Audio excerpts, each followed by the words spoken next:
Good afternoon. First off, just to check, can everybody in the back hear me? I know sometimes it's kind of hard with the sound in the back. Turn it up.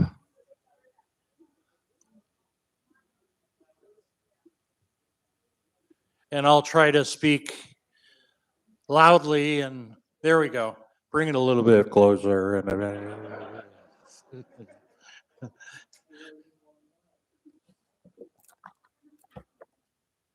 Now for the best part, everybody bring out their hymn books and turn to hymn number.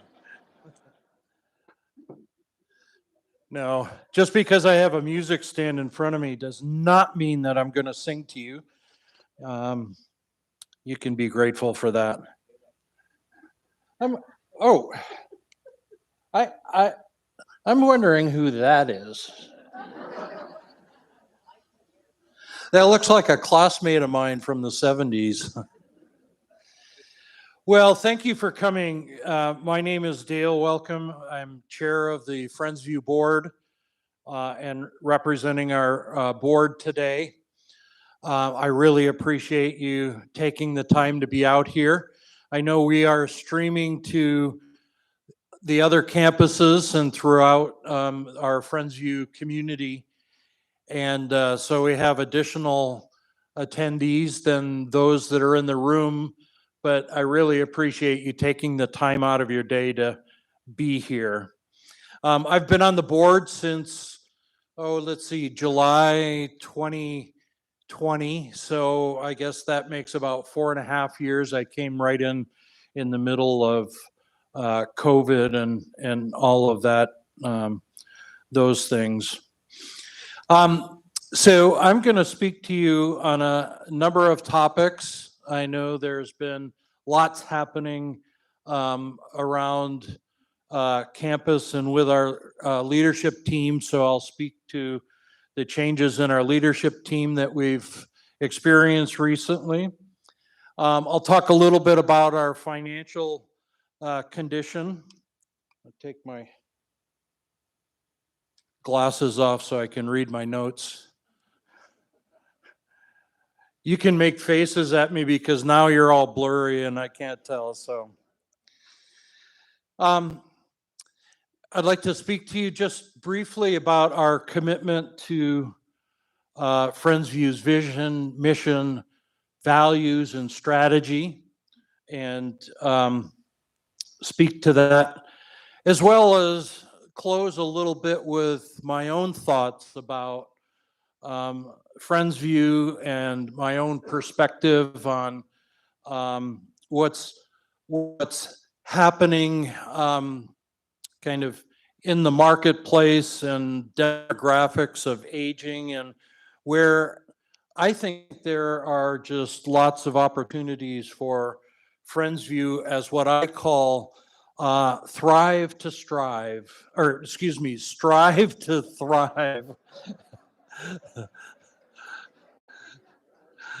Thrive to strive. Actually, that works too. But no, to strive to thrive. And there's lots happening that I think are great opportunities that we need to think about. But for today, I know what's probably most on your mind is the changes in leadership and the current financial update. First off, I want to say thank you to my fellow board members that are here to support me. They're sprinkled throughout. Just raise your hands if you're on the board. Give them a nice round of applause. Our board is a volunteer board, and we have a real diverse group of professionals, residents, non-residents, with a deep commitment to Friendsview. And it's been a real privilege for me over this last year to be board chair and to work with the group that we have. And I'm very, very thankful for them and their contributions throughout this last year. In my remarks today, I want to promise you and assure you that I will do my best to speak truth to the facts. I'll share what I can truthfully and honestly for those things that I can tell you. But also know that there are matters that I can't speak to, particularly around personnel matters, and that those are confidential matters that I cannot and will not disclose details out of respect for the individuals and the integrity of the Friendsview board and leadership team. So I just want to set that preference, but I will do all I can to be honest and transparent with you today. Fair enough? Okay, so let's start with the leadership changes that we've seen over the last several weeks. And as you know, there's been a significant amount of change, especially for an organization of our size. We've been very fortunate to have, over the years, generally a very stable leadership team. Certainly there's transition. Leadership changes in any organization are inevitable, but I just wish they hadn't all happened at this one time, frankly. And it does create a lot of challenges for us. I can't go into the particulars around each individual and the reasons or choices why people leave organizations. But while, you know, oftentimes we do have kind of a tendency to want to know, whoa, what's happening here? Why did that person leave? And that's a natural kind of feeling. But again, I want to remind you that we need to respect the confidentiality of individual people and their personnel matters. With that said, I want to assure everybody that even though we've had a number of changes that have all occurred at a close period of time together, that this is not part of any framed agenda or larger agenda on the intent of the board. This is not part of an organizational downsizing yet to come. This isn't a cleaning of house or anything of that nature. As I said, leadership changes in organizations are inevitable. They happen. My professional career has been 40 plus years and have gone through, you know, numbers of these kinds of changes. And I'm sure many of you in your professional careers have experienced the same thing. Now, with that said, we will have challenges. I'll talk a little bit about some things that are happening to address the changes and how we'll move forward. But I just want to honor and respect those people that are leaving the organization, but also recognize that changes, especially in leadership roles, often becomes an opportunity. Not that people left were bad or did bad things, but it's always very healthy to bring in new talent, new ideas, new energy that help us to think in different ways of how we need to run the business, how we need to grow as Friendsview grows. And I just am grateful for the work that people have done that have left, but I'm also excited about the possibilities for those that will be coming into the organization. Of course, the first thing I want to mention is that with Todd on leave of absence, many of you have gotten to know Christina, and Christina has really stepped up at this period of transition and has been appointed by the board as acting executive director. The board has been really, really impressed with Christina, and just in the short time that she's been here. And she's a great talent of stepping in to lead us during this period. So thank you, Christina.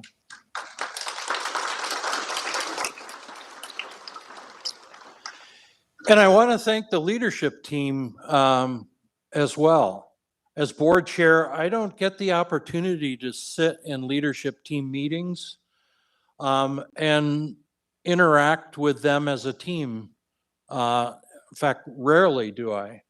And over this last week, I've had the chance to do that, and I just have been overwhelmingly impressed at how they have rallied together in this time of change, challenge, and transition to come together, to work together, to support Christina, her leadership, and how she's brought them together. And frankly, it's really cool to see. You know, I've spent most of my career leading and developing people to be leaders, and it's just fun to see people step up to those kinds of challenges. So thank you, leadership team. I know you're sprinkled around here somewhere as well. So I just want to talk briefly of, you know, with the leadership changes and challenges that we have, some of the things that are happening, that are already underway or about to begin to be underway.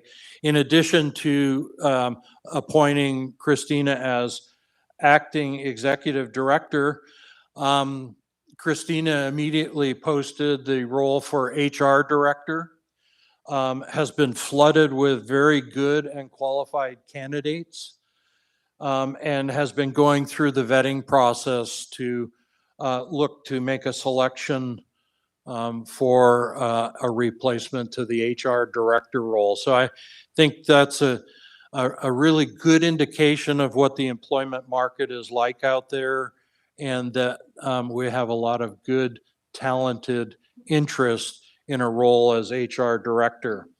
So things have moved along pretty quickly, and I'm hoping to see that we'll be able to make a final selection and announce that to you very soon.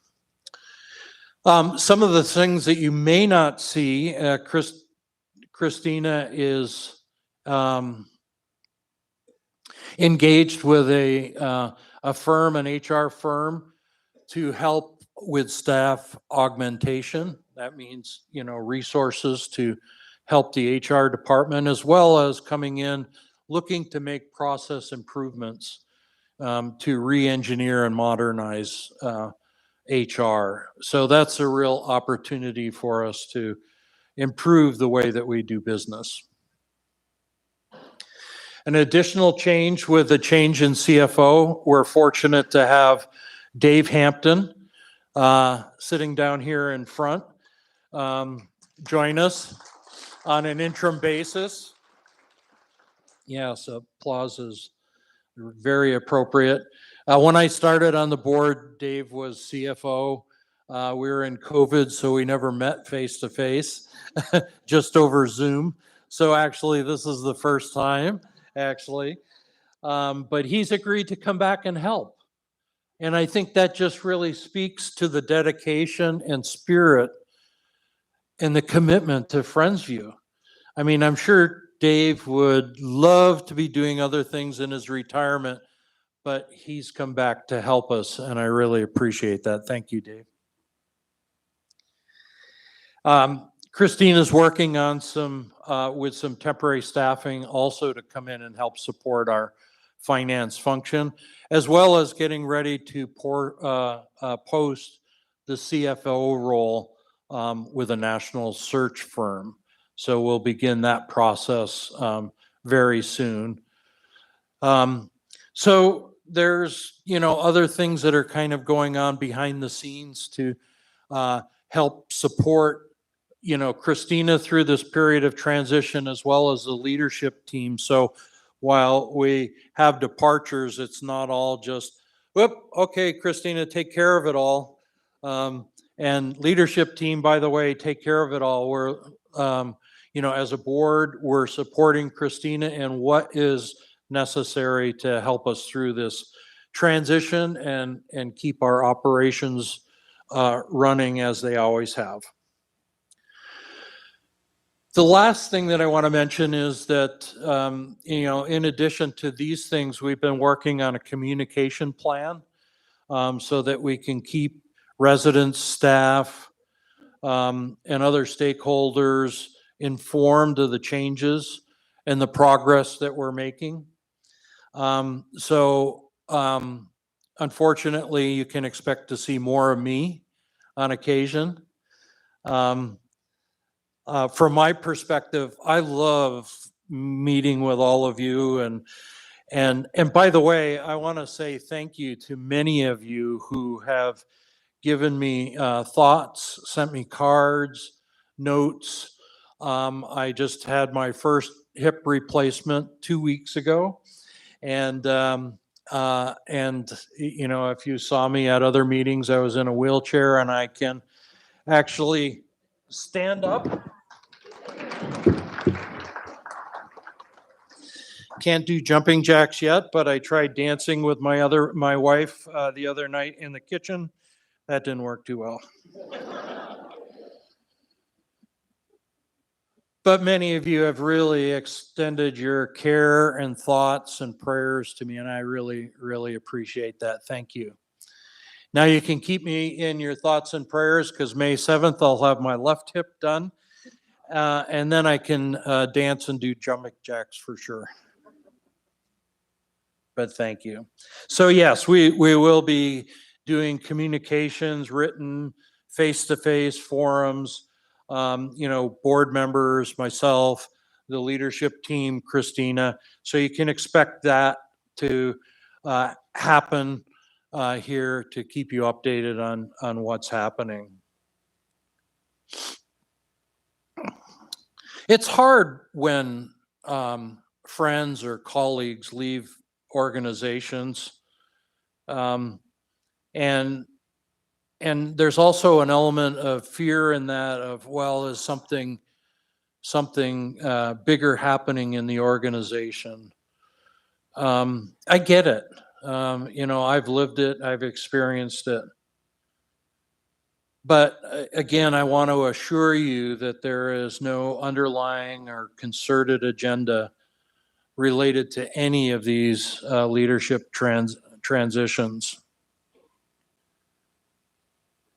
And like I said earlier, it's always a great opportunity to bring in and see new talent that can help us change and improve, be innovative, creative, and in the way that we do business. And that's always a good thing. And frankly, Christina is a really good example of that. New to the organization, she's brought lots of ideas and thinking to the organization, and a willingness to step up during this time of transition. So, again, thank you. And that's what happens when you can find good talent to come in and get us reinvigorated on things that we haven't thought about. Okay, let me just pivot there and talk for a moment about finances. And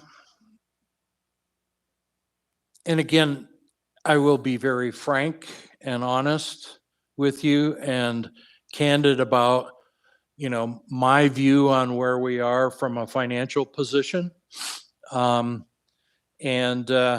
We don't have time to go into a lot of details, but, I will tell you my key message to you is that, our financial condition as an organization is not where it should be. It's not where it could be, and it's not where it needs to be. That's just being honest. Our balance sheet and P&L income statement need improvement. Our cash position and reserves need to be strengthened. Fortunately, we're not at zero. We do have money in the bank. I hope, Dave. Yeah, okay. But in our ability to pay bills on time, pay our staff, and also meet the debt covenants that we're still subject to, we need to improve those positions. Now, with that said, and I want to be really, really clear about this, is Friendsview going bankrupt? No. No, no, no. Are we going to be sold or up for sale? No. No, no, no. Are we forming any joint ventures or alliances with other organizations like Kendall or others that are out there? No, absolutely no. Has the board talked about any of these alternatives? No. Absolutely not. Yes, we have to make changes, we have to make improvements, we have to do some things differently within the finance function and improvement in our financial position. But our Friendsview brand and our reputation remain strong. I assure you of that, and I mean that sincerely. Now, here's the good news. And there is good news. We have lots of inventory to sell. We have lots of opportunity to bring in new residents, new friends, future friends. And that generates entrance fees, that generates monthly resident fees. And that's all part of what's going to help us get to where we need to be. We have capacity in the health center that, again, will help us increase revenues and help us to get to where we need to be. And the market is strong out there. Yeah, there's a lot of uncertainty going on. We're not sure about interest rates, things like that. But you'll hear in my closing comment, the market is strong out there, and we have an opportunity to bring in lots of new people that we can double the size of this room in terms of attendance. So you'll all have to squeeze in a little bit tighter and make room for other friends, new friends. So I'm very confident, given that we have some good news and good opportunity in front of us. I've been in organizations and managed P&Ls and balance sheets that have been a lot worse than anything that we're anywhere near here. But we do have some work to do, and we will get there. You have my commitment. Absolutely. And I just want to add also, in terms of inventory that we have available, Creekside and other places, Nicole and her team are doing an incredible job in terms of marketing and reaching out to prospects to generate interest to come in and look at what we have available. I'm not real crazy about spending a lot of time on Facebook, probably spend more than I should, but I love it when Friendsview ads and information come up about Creekside or other things happening in the community. And that makes me very excited. And you should be excited about that as well. Okay, let me pivot once more, and I'll speak to this briefly. So one of the questions that I've been asked is, well, okay, with all of this change, what are you going to change in Friendsview? And I want to tell you that we have a very strong vision that has been in place for quite some time to be the best place to live and work. Sorry, I got to put on my glasses again. That is not changing. We are striving as a board, as a leadership team, and through many of your contributions, we will continue to strive to be the best place to live and work.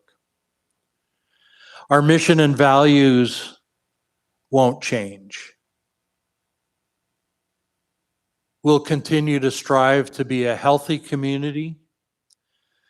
We will continue to be a Christ-centered community. I know our community is changing in terms of demographics around that, and sometimes that can be a hot topic.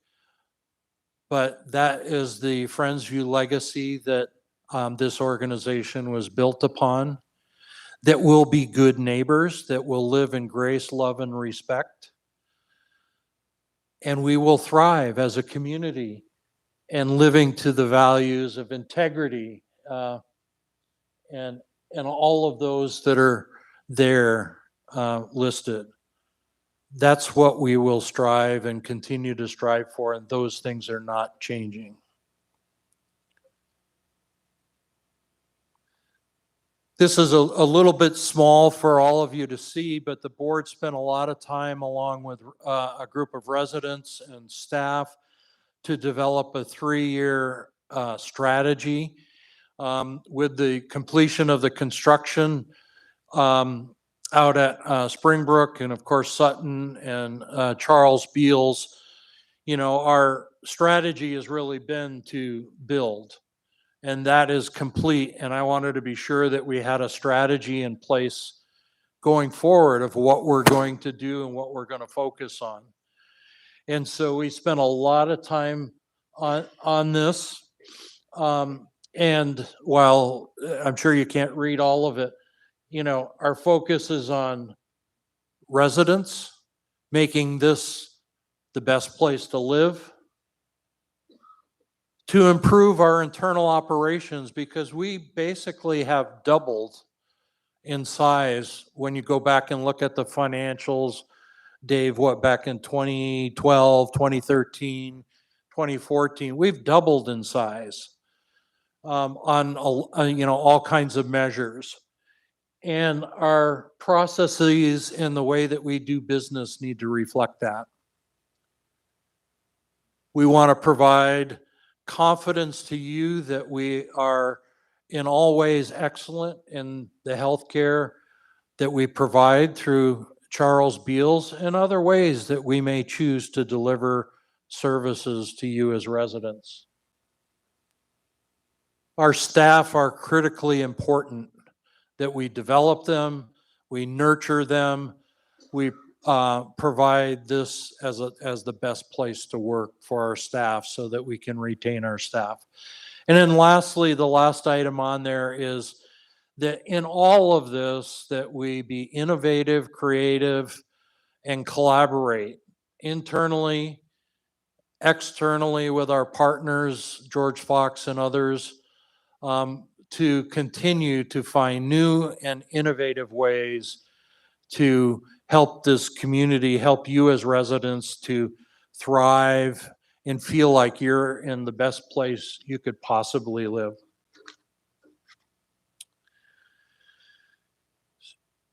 So let me conclude with a few comments. Hopefully you felt like I've been open and honest and shared in this short period of time of where we're at in terms of our leadership changes, financial condition, our commitment to our vision, mission, values, and strategy. And the one thing that just always comes through to me is, Friendsview is a community of neighborliness. We love our neighbors. we treat people with respect, regardless of what background, where people come from. I just have felt, even as a non-resident, that neighborliness that you've extended to me, and I appreciate that very, very much. And as I said, my commitment to you is I'll come back and communicate, and you'll have other ways that will be communicated to you as we go through these transitions. But I want to come back to something, that I spend a lot of time thinking about, reading about, and studying, and it's not Friendsview specific, but it has to do with this thing called aging. And my birthday was on Sunday, and I am 66, so I am in the cohort of those 65 and older. So I am not only speaking to you, I am speaking to myself. So one of the things that I read about that I really like is this thing called the evergreen theory. There's a professor and researcher of economics at the London School of Business, Andrew Scott, and he's also co-founder of an organization called the Longevity Forum. And he says that we are on the second revolution of longevity. The first revolution of longevity in terms of aging was reduction in child and maternal mortality. And that had a big impact on the longevity aging that we have today. But that was the first revolution, and it made a significant difference. The second revolution of aging is this revolution of aging from 65 and older, that we all will live longer than our cohorts before us.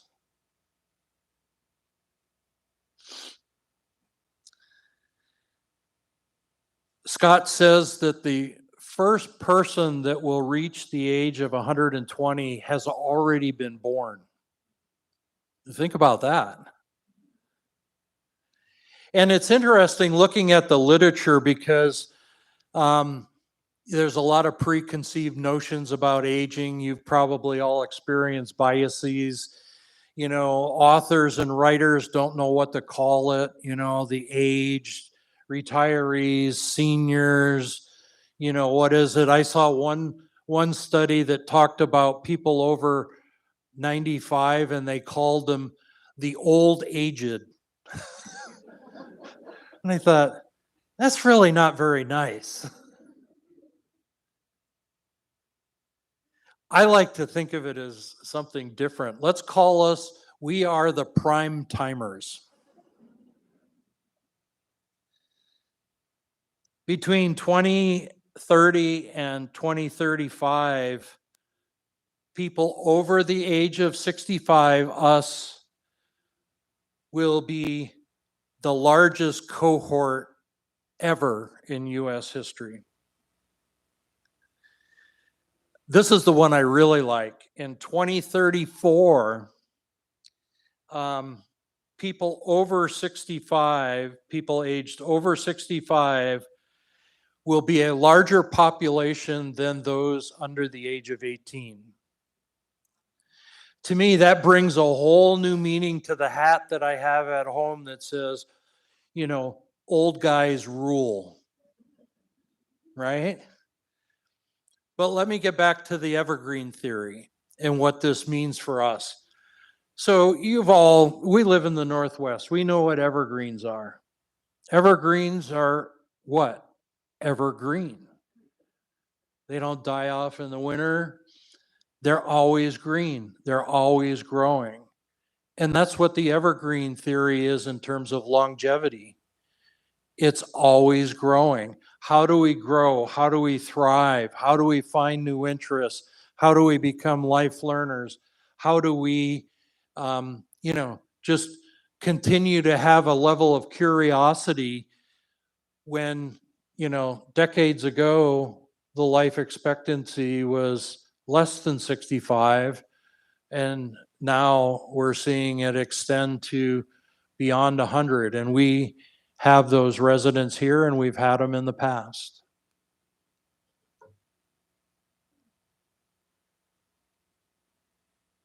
So with that, our U.S. population age 75 to 95 will be larger than any other decade before us.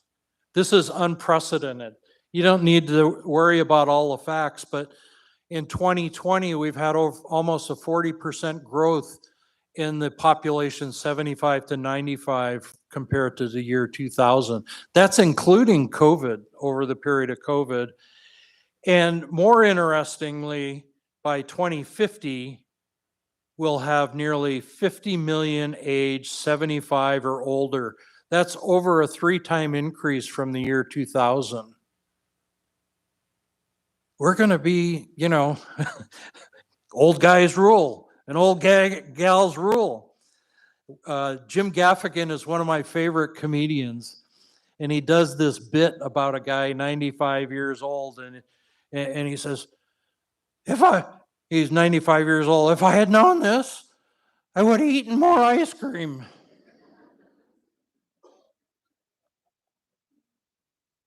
But the fastest growing segment are those people over 85. So we're headed into this unprecedented period. So, okay, let's bring this back to Friendsview. What does this mean for us? What does it mean for all of these things? Is that I think it has a lot to do with us. And this is why I'm optimistic. Leadership changes, financial condition. This is why I'm optimistic about the future. Friendsview was built on a 60-plus year legacy to serve and live in community. Our world's changing at a breakneck pace. And that can be scary. But yet, with these kinds of changes and the opportunities for the cohorts that are coming in behind us, whether you call them seniors, prime timers, whatever, is just ripe with opportunity to serve and thrive, be a neighbor. So I think that Friendsview has even more reason to exist in the future than we had reason to exist in the past. And that's exciting to me. I hope you kind of capture that excitement as well. Choosing Friendsview on your behalf is a huge and substantial financial commitment and a lifestyle commitment, and I want to thank you for that. I thank you for being here. The board, the leadership team, and I take this commitment very seriously in terms of the promise that we've made to you to live in this community. Some of the things that are happening now, they seem hard, they are hard, but I think we have opportunity to be real neighbors and a thriving community for those people, even amongst ourselves here, and those people that will be coming behind us. So we're prime timers. We're ready to strive to thrive. And I hope you feel that way as well. Thank you very much.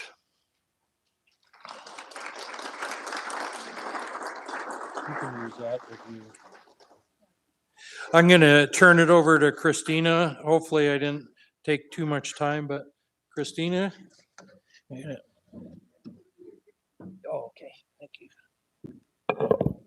Actually, I think we have Dan's message. Dan, our President of Resident Council, Dan McCracken, and Carol were not able to be here today. They wanted to be here, and so Dan recorded a little You can't hear me? I'm so meek and soft-spoken. Is that better? All right, well, not better. We're gonna let Dan talk, and I'm gonna sit back for a minute, and then we'll figure out the microphone piece. Are we ready, Nate? I'm recording this message on Monday because I'm going to be out of town and will miss being there in person. Another person who happens to be out of town is our resident representative to the board of directors, Carol Sherwood, who is an active link between the resident association and the board. I care about how you are feeling.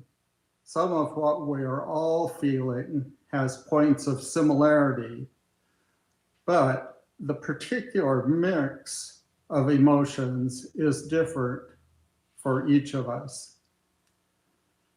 I would love to be able to give you a greater sense of security, but I think the best I can offer is to simply share how I'm feeling. I have the privilege of feeling accepting, trusting, and hopeful. That's not my complete list of feelings, but it's where I'm going to focus. First, accepting. There is nothing about the recent changes that are within my control. I don't have to like change in order to accept it. I seek guidance in the matter of acceptance by taking a look at the serenity prayer. God, grant me the serenity to accept the things I cannot change, the courage to change the things I can, and the wisdom to know the difference. And now trusting. First as vice chair, and then for the past year plus as chair, I've been privileged to attend the meetings of the board of directors. I've developed confidence in their care for the organization and for residents. I've been blessed with the opportunities to interact with members of the administrative team and to observe their commitment and the heart they have for Friendsview and the way that they transfer that to the staff in their departments. In a relatively short time that Christina has been COO, I've observed her commitment to the mission of Friendsview and her abilities that effectively serve the needs of both staff and residents. I know the members of the Residents Council and the chairs of the activity groups, and they are like the lungs of this organization that deliver life-giving oxygen. The board, the administration, and staff, the residents, these three groups are committed to making Friendsview the best place to live and the best place to work.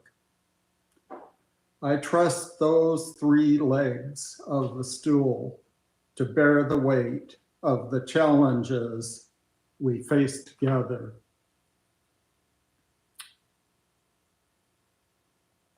Acceptance, trusting, and now hopeful. I feel the challenge, but I don't feel despair. I identify my hope as coming from two places. One is my spiritual faith. My attempt to make a contribution to the common good here at Friendsview has deepened my dependence on the Spirit of God.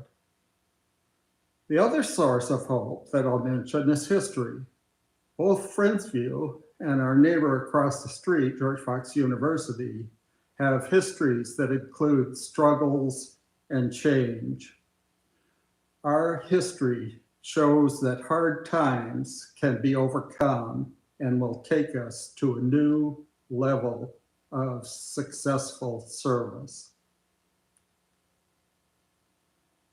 I recognize you have apprehensions and frustrations that I've not addressed.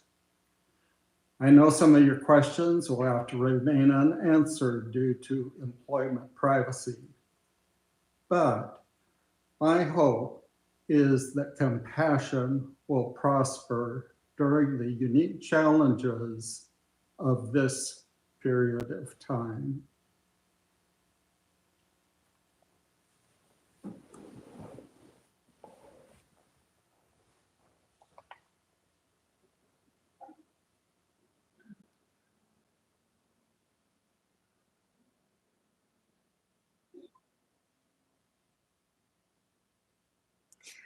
It was really nice of Dan to leave that message before he left town in a hurry. Thanks, Dan. No, he was very gracious and put in a lot of work over the last week or so. I want to also take a minute to thank especially Laura's team, Community Life, Nate. There are staff located all over this campus at all of the streaming sites on every floor of CBP and Garden View and RCC, Springbrook, Sutton Terrace. SALT team members are in all of those locations, ready and willing to have conversations with you afterwards. I cannot tell you how much I appreciate all of you doing that extra work. I know how much extra work it was, so.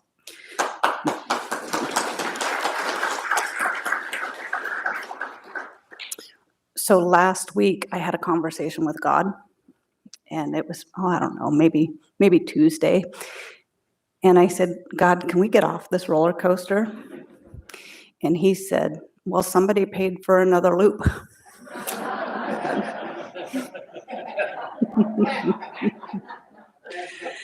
And now we're coming off the roller coaster. And we get an opportunity to kind of look at our feelings. Some of you may know, I worked in hospice for a lot of years. Gage, can you hear me? Gabe? Barely. Is this better? All right. I'll just lean in. So I worked in hospice for a lot of years, and I think of change a lot in the terms of loss. And whether it's good change, bad change, indifferent change, there's a lot of feelings that go on with that. And through my years in hospice, I learned a lot about loss and processing loss. And, you know, they used to talk about the stages of loss. That's kind of old thought process when you're in the bereavement world. But there are the 7 themes of loss. And I've been processing and thinking about that. And the first one of those that I think about is naming our emotions, right? We've all got all these emotions around this. Who's been sad? Who's been angry?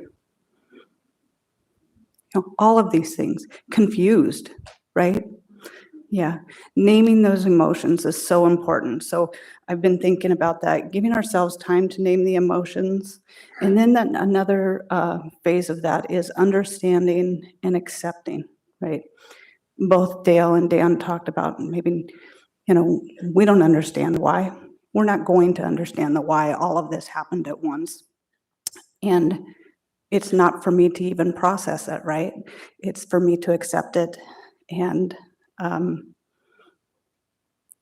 give myself grace and each other grace as we are processing this. So one of the things that I have been talking with staff about, you know, we're all just it's been that roller coaster, right? So let's take a moment, give yourself grace, give yourself space to have those conversations with yourself, somebody else, me, Dale, whomever. Process through those emotions. We've got a lot of work to do. And with that, another phase of that loss is strengthening our relationships. We have a really good opportunity right now to strengthen our relationships and be even stronger because of this. And I know, because Friendsview is such a unique place, that we're in the ideal spot to really strengthen those relationships. So I'm really looking forward to that piece of it. And then another phase there is planning for the future. And it's not just any future, it's a meaningful future. We have so much to look ahead of us through this transition and beyond, right? So that's where I'm going to spend my energy, right? We're in this together. We have all committed either our careers or our entire lives, and you all, your financial, your livelihoods, right? So we're in this together to make it the absolute best it can possibly be. I'm committed to it. I know the board's committed to it. The senior leadership team's committed to it. Resident council's committed to it. And I believe you all are as well. So with that, we've got some gaps to fill.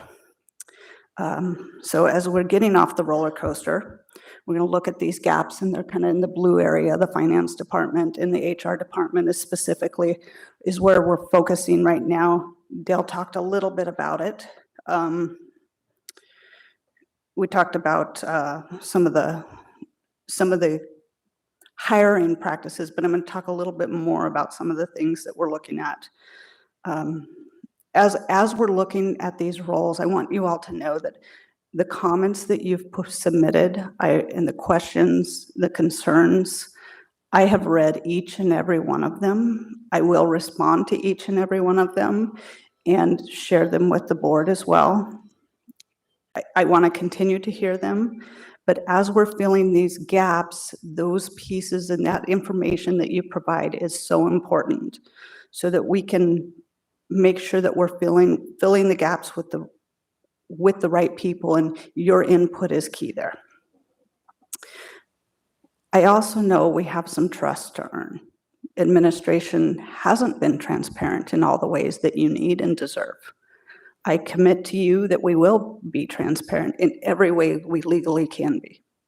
So that means things like capital expenditures, prioritizing them, giving you the timelines so that you know where your money's going. Those will be available and accessible to you. Not tomorrow, but within the next few weeks, you'll start to see that stuff.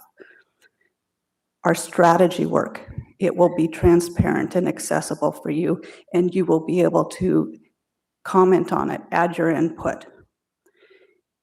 Where we're at with admissions, you will see it on a monthly basis. Those things I commit to you.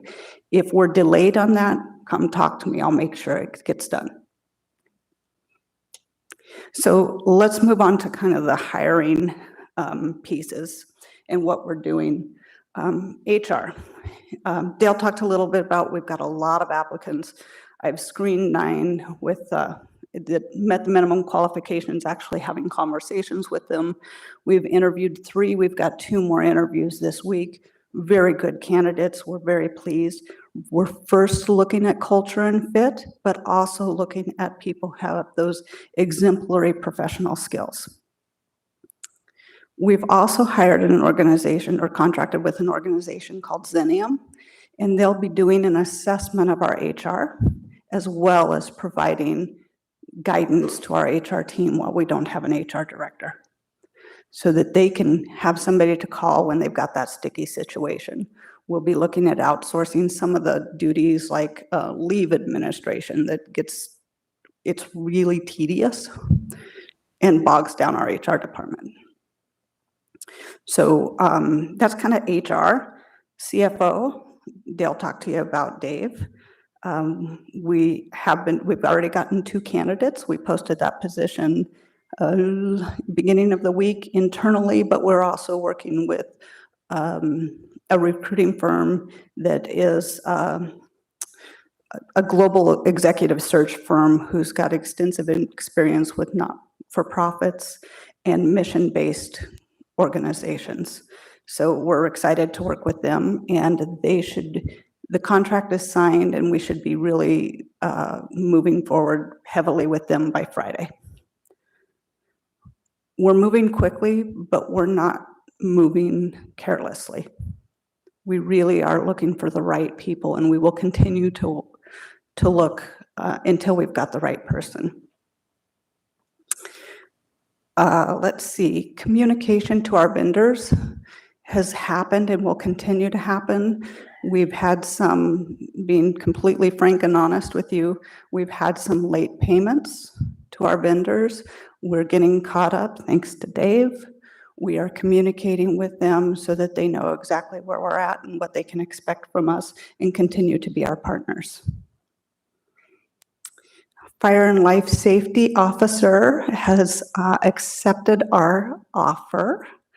We have a gentleman who's got more than 30 years of experience as a firefighter, as a captain, and he has agreed to start with us the first week of April. Very exciting. We got a question submitted on risk manager role. We're looking at that role to see if it's appropriate still to stay in its existing form. I don't know that we want to continue with that. Infection control, let me back up. The infection control component of that position is moving over to Abraham's team in health services where it best fits. So we're kind of looking at that position. And the last piece that I want to speak to on that is staff support. We have what we call an employee assistance program, and they're here to provide all kinds of support. It's just an extra benefit for staff. They will be coming in. I don't have the times or days yet, but I spoke with them this morning and they're getting their schedules so that staff can process with them all the changes that we've been going through. So that will be coming forth. And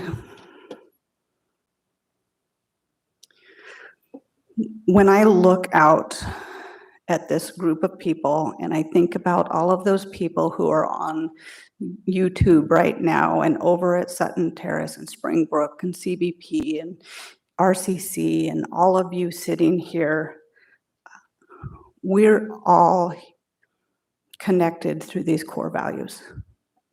None of that's changing. That is who we are. It's what drives us and will continue to drive us through this transition and beyond.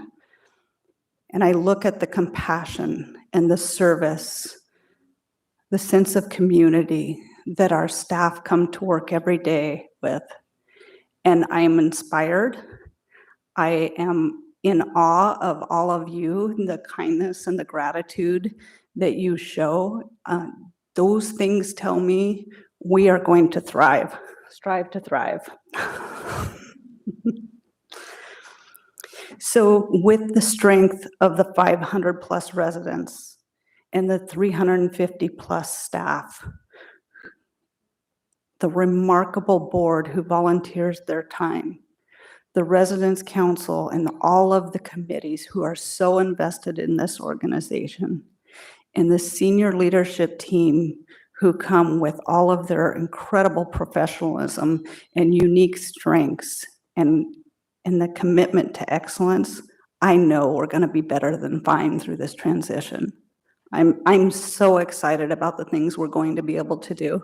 We've got, just at 50% capacity still.